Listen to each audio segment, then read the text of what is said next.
How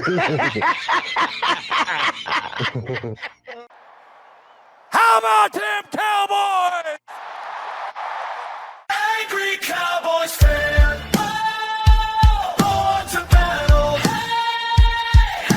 Storm just means we never sell. America's team through thick and thin. When the sun shines bright, that's where we win. Angry Cowboys Fan.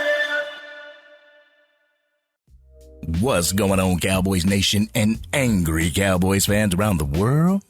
Y'all know who it is. It's your man, the Angry Cowboys Fan. And on yesterday's episode of FS1's First Things First, Danny Parkins and Mike Tannenbaum discussed the question that has been floating around ever since the end of the 2025 NFL regular season between the Dallas Cowboys and the Green Bay Packers. Which team won the Micah Parsons trade? We all remember Micah Parsons being traded just a week before the 2025 NFL regular season started from the Dallas Cowboys to the Green Bay Packers in exchange for 2 first-round picks as well as a defensive tackle, Kenny Clark. Wasn't quite the Herschel Walker trade, but the Cowboys were able to get some great quality for Micah Parsons. So we're going to take a listen to the 3 clips that I got for y'all, and y'all know what we're going to do. We're going to come back and unpack this raw and uncut. So, Angry Cowboys fans, let's take a listen to the first clip from Danny Parkins and Mike Tannenbaum from First Things First. And he loves the spot there. All right, Coach, you buying it? Did they win the Micah trade? We ready to call it? I was in support of the trade when they made it, and I think there's a lot of truth to what he's saying about the difference between having one really good player as opposed to multiple quality players that can contribute in a lot of different ways. I didn't love the timing of the trade. I don't think it was handled very well. I don't think they really had a plan in place in terms of where they were going. But I also don't think they realized how bad they were going to be defensively. And even if Mike had stayed, they gave up 30 points a game. What are they going to give up, 26 points a game? 20, I don't. That would be better. Yeah, it would be better, but I don't think it would have been the difference for him. You know, Cowboys Nation, I wasn't in agreement with the Micah Parsons trade at first. Like all of us in Cowboys Nation, I was a Micah Parsons fan. I wanted to see him be a Dallas Cowboy for the foreseeable future, for the entirety of his career. Shoot, I even bought a Micah Parsons jersey back in December of 2024, only to have him traded to the Green Bay Packers 8 months later. I changed my profile picture over on X to Micah, and I was pumping those hashtags out, pay Micah now, only to have him hold in during training camp and not be there for his teammates, caring more about his money and his relationship with David Mulugeta more than wanting to stay a Dallas Cowboy. So, looked like he left Cowboys Nation. I left being a fan of his, and that's what it was. He's the ops now, Cowboys Nation. Godspeed to him on his endeavors, but I'm never going to root for him again unless he puts a star on that helmet.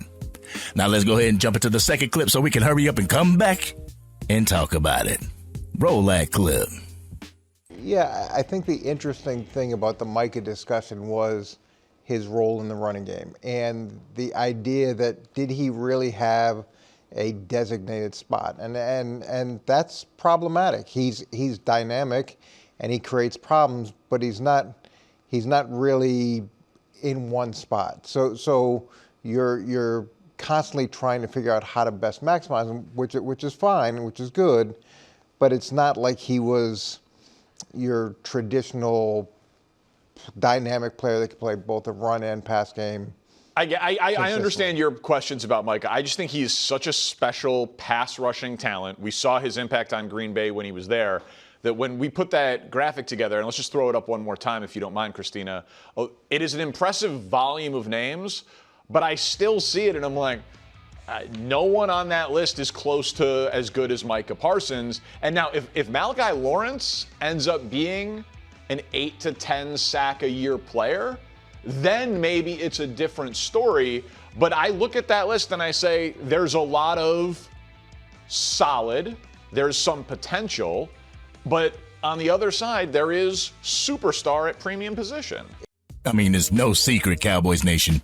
The Dallas Cowboys struggled against the run when Micah Parsons was on the Cowboys roster, and honestly, got a little bit better with his run defense when he was eventually traded. The Cowboys didn't get battered in the run game after his departure. We got beat through the air.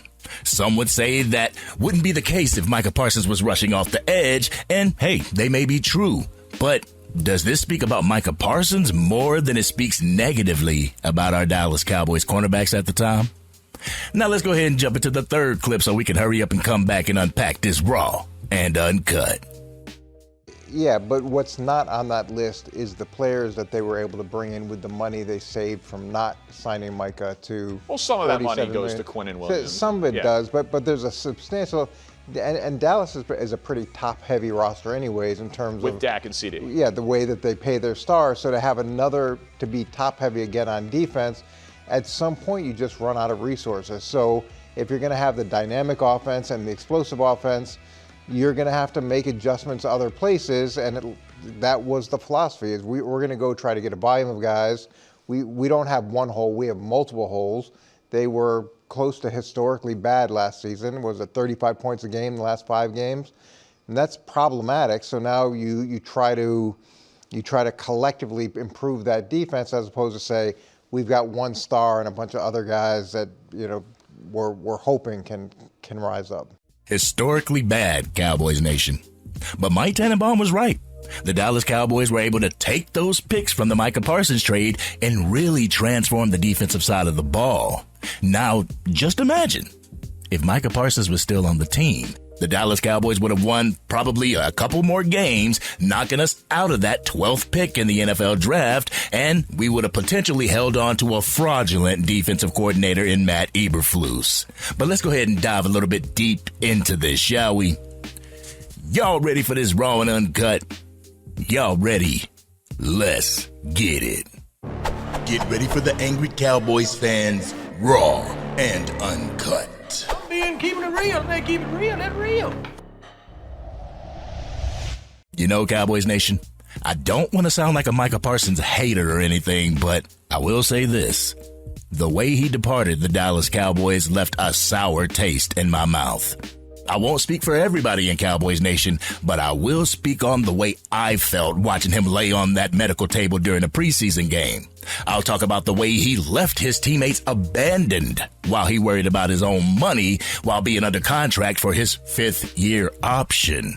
It's not mandatory for a team to get into a new contract while a player is currently serving out his current contract. I mean, sure, the mantra is that you want to get ahead of the contracts before it becomes a distraction, but the way Jerry Jones and Micah Parsons were handling it in the media, talking about it, it had already become a distraction for the Dallas Cowboys.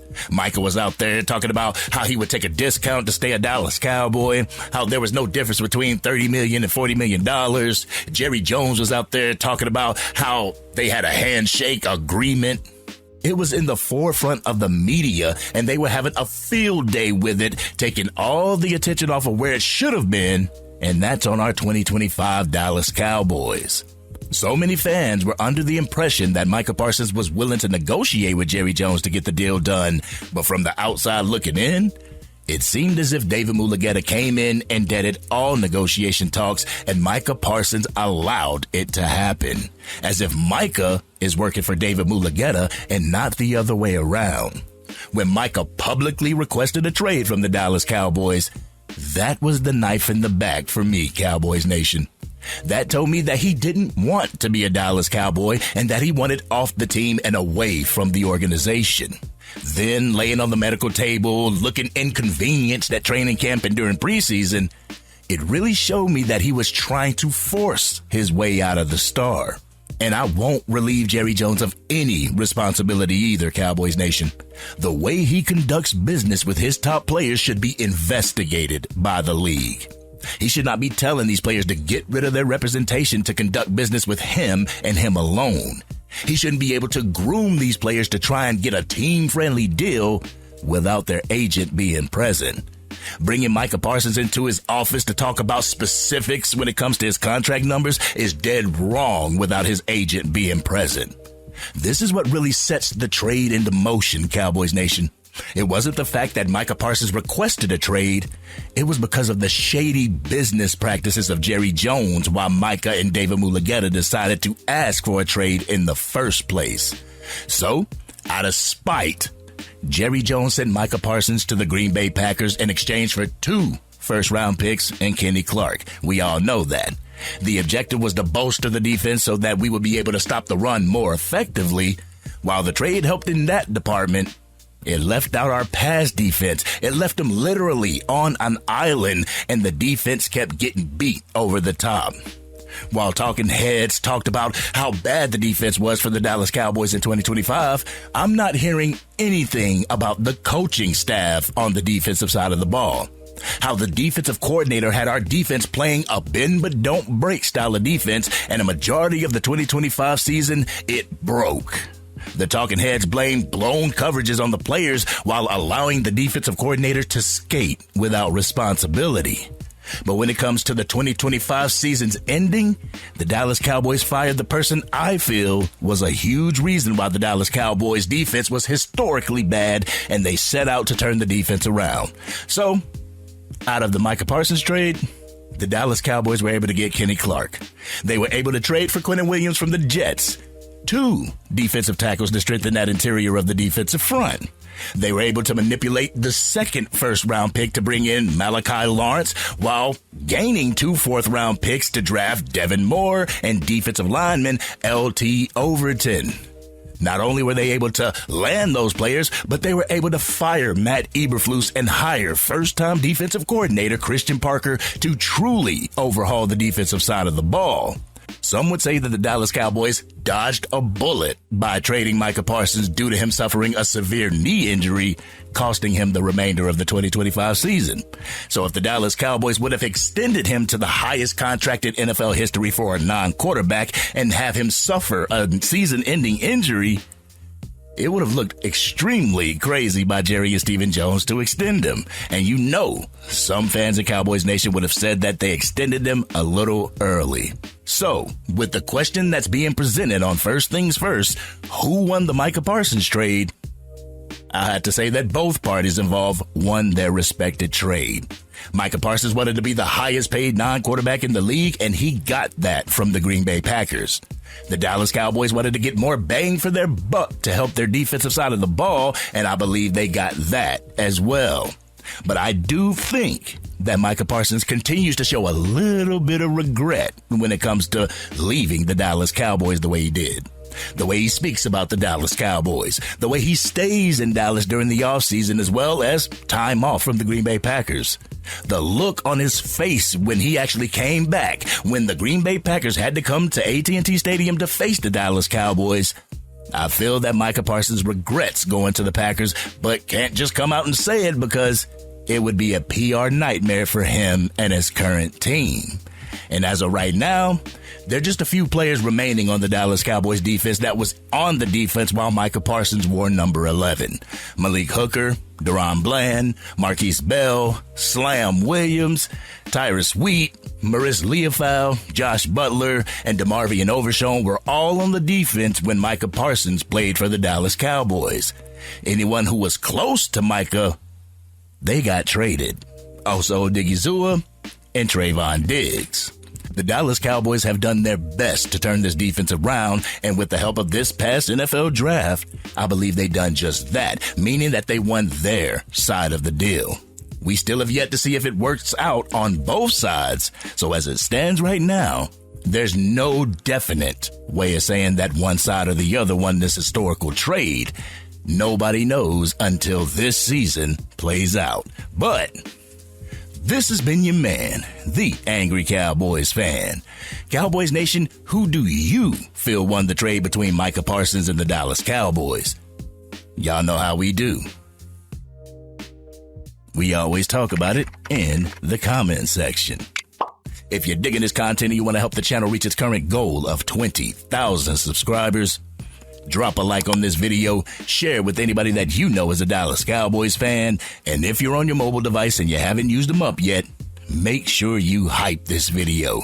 Doing so will help get the content out to Cowboys fans. They'll come over to the Angry Cowboys Fan YouTube channel and want to become Angry Cowboys fans themselves. And if you are DC for life and you can't wait to see how the new defense for the Dallas Cowboys will fare in the league this year, hit that subscribe button. Hit the bell to be notified whenever I go live, release another video, podcast episode, or film breakdowns. You can catch the Madden 26 or College Football 26 gameplay on my other channel, the Angry Cowboys Fan Gaming Channel. I'll make sure I put the link to that as well as the gamer tag in the description. You know, Cowboys Nation, I don't want to come off as this Micah Parsons hater or something. Do I hate the way things went down before he was traded? Yes, I absolutely do. Did I hate the fact that he had a podcast or something? No. I just hated the topics of discussion and how some guests were handled on that podcast, but it is what it is. Both the Dallas Cowboys and Micah Parsons have two paths that they have to forge now. Will he ever be able to return to the Dallas Cowboys before his career's done and have the fans actually embrace him like they did when he was drafted? Only time will tell, Cowboys Nation, but until then, this has been your man, the Angry Cowboys Fan, about to go down to see Mortal Kombat, and I'm out.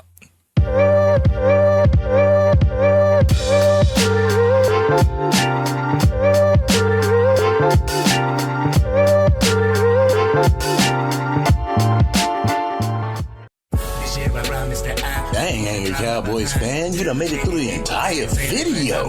But if you want more content, you can definitely go to this video right here. Or if you want the latest episode of the Angry Cowboys Fan podcast, you can go right here. But whatever you do, like, share, and subscribe to the channel, but remain DC for life.